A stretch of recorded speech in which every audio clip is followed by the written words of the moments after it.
Mos harroni bëni subscribe tek kanali Shqeto. Unë kur erdha këtu kam gjetur letra, dokumenta që Dimitri ka shkuar në Ministrinë e Mbrojtjes, sa nuk e di se ku, dhe e kam bile atë letrën diku, që ka bërë këto ankesa, se ndërkohë me kohën atëre vëlla im duhet të quhesh Kristaqi, duhet të quhesh e heroi i popullit, se ra në krye të detyrës, në kohën që ishte duke transportuar. Kurse ato tash në përgjigjen që i kanë dhënë Dimitrit, është që Kristaqi ka qenë duke shkuar në një parti. Parti? Po. Tash ti më thuaj ti mua. Ka pasur tropoj parti? Jo që në tropoj nuk ishte, po në ato vite ka pasur parti. Unë ta gjej atë njeri që e ka shkruar, se do kam kohë, kam shumë gjëra për të bërë akoma. Do shkoj atje ku do ta gjej, nuk e di a do ta gjej. Inshallah më ndihmon Zoti ta gjej që të shkoj ta bështy në fytyrë, më fal për shprehjen. Do ta bështy. Jo se nuk do jem zonjë, po se dua të nxjerr atë mllefin, atë dufin. Kush je ti ore njeri që ke kapur këtu, tash ai mund të jetë me njërin president, me tjetrin nuk e di me kë parti është, edhe që ta mbylli historinë, që mos japin dëmshpërblime se të gjitha gjërat përfundojnë ke leku. E kanë thënë atë letrën që faleminderit për kërkesën tuaj, po sipas verifikimeve që kemi bërë neve, ai ka shkuar, Kristaqi ka qenë duke vajtur në një parti dhe nuk ka të bëj fare, domethënë që ka qenë në ushtri. E kupton? Një gjë e tillë. Nuk e di fjalë për fjalë, po e kam atë letrën, kur të vjen koha do t'i nxjerrim edhe ato. Kjo nuk është që të fitojësh dëmshpërblemun. Që ta kuptoj njerëzimin. Çfarë do të bësh me këtë? Kjo ka të bëjë me dinjitetin ton, ore. Me pjestarin tim të familjes, me vëllain tim. Ka të bëj me një padrejtësi të jashtëzakonshme. Ka të bëj me këta njerëzit e sotëm që flasin për racizmin, po tërë jetën këtu në Shqipëri ka qenë racizmi. Dhe nuk është vetëm në Shqipëri, po ne po flasim vetëm për këtë rast. Po racizmi ekziston gjithandej, nuk është se nuk është. Mos harroni bëni subscribe tek kanali Shqeto. O njerëz, mos keni racizëm, se të gjithë jemi një zoj. Gjak kemi që të gjithë, nuk kanë ata të bardhet e të zitet të kuqet, nuk kanë ujë brenda në përvenat e tyre. E kupton? Kështu që është punë dinjiteti. Nuk ka mundësi, domethënë, nuk është domethënë kaq e lehtë për mua që të pranoj që një që ka gjetë një karrika atje, mos them në një emër tjetër, se nuk vlen të biesh kaq poshtë sa ata, të thotë që ka qenë në parti. A ka turp ai njeri? Unë shpresoj që ky njeri, se do t'ja themi emrat edhe më vonë, unë shpresoj që ky njeri ta dëgjoj këtë, si thonë, emision ose intervist, dhe të ketë parasysh që mua do më ketë nga mrapa. Sepse ka të bëjmë me emrin e familjes tonë, ka të bëjmë me një djalë të ri 21 vjeç, ka të bëjë me të gjithë opinionin publik, ose mbi të gjitha është dhe një mësim për gjithë botën, se vërtet komunizmi bënte gjëra të tilla, po mos themi që dhe tani socializmi ose demokracia nuk bën gjëra të tilla. Unë nuk kam parë, po imagjinoj me ato që shikoj nëpër televizora, filani vrau këtë, bëri atë, bëri kështu, bëri ashtu, edhe të gjitha ngelen vetëm aty dhe tani bile ka dalë edhe ajo që ka qenë me probleme psikologjike ai që vrau filanin, tash e heqim nga burgu se ka pas probleme psikologjike. Është e vërtet, ka plot raste që bën vrasje, thotë nuk ishte vetvetja, ose ishte në gjendje të dehur, ose kishte probleme psikologjike dhe bën 1 vit ose 2 vjet burg edhe del. Pale ai bën 2 vjet burg.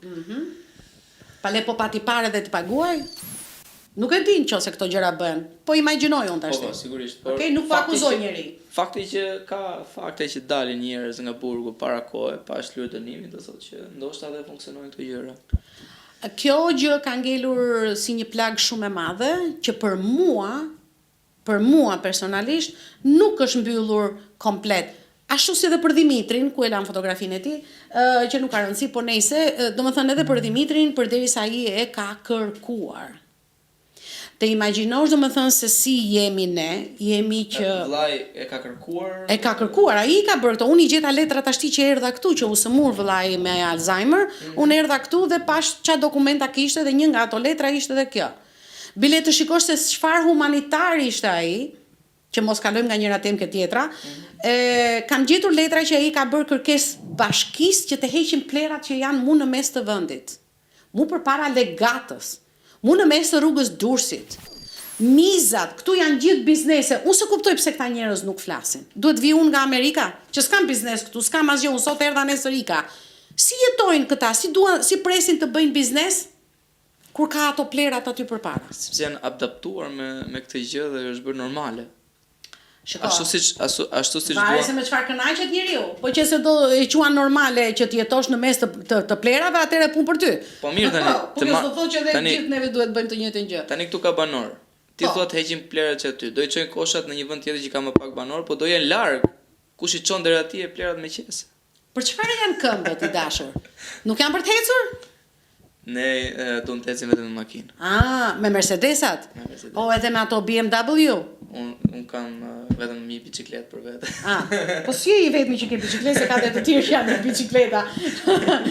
E mban mend Teto Olgën që thoshte në filmin e saja, Zonja nga qyteti, se këta fshatar kanë shitur gomerë dhe kanë bler bicikleta. Tash unë them që këta njerëz kanë shitur bicikleta dhe kanë bler Mercedesa.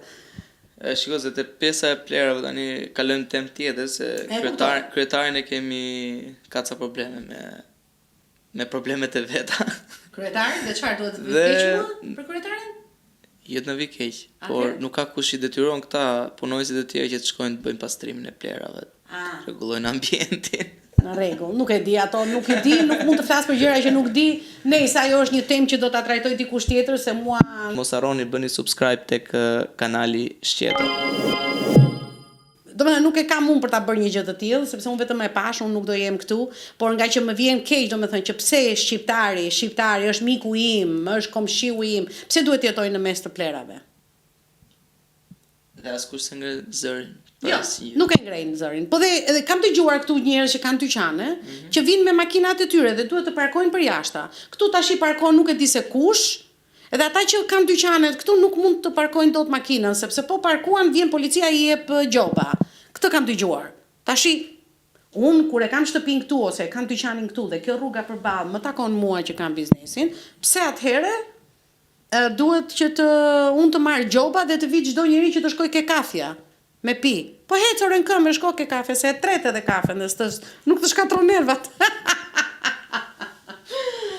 Miqi, jemi në Tiranën tonë të dashur, në Shqipërinë tonë të dashur dhe do kemi dhe vazhdojmë të kemi problematika të tilla që koshat nuk pastrohen, padrejtësia vazhdon dhe këto nuk i them unë se kam ndonjë gjë me ata lart që na drejtojnë, por që faktet janë që funksionojnë edhe problematika të tilla, probleme me parkimin, probleme me komunitetin, me njerëzit.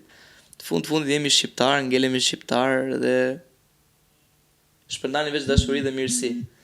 Zonjë Eleni të përshëndes shumë. Doja të thoja diçka para se ta mbyllim. Po. Unë duke thënë edhe shqiptarët dhe greke, dua të theksoj që kam që të treja në shtetësitë dhe i quaj veten shqiptaro greko-amerikane.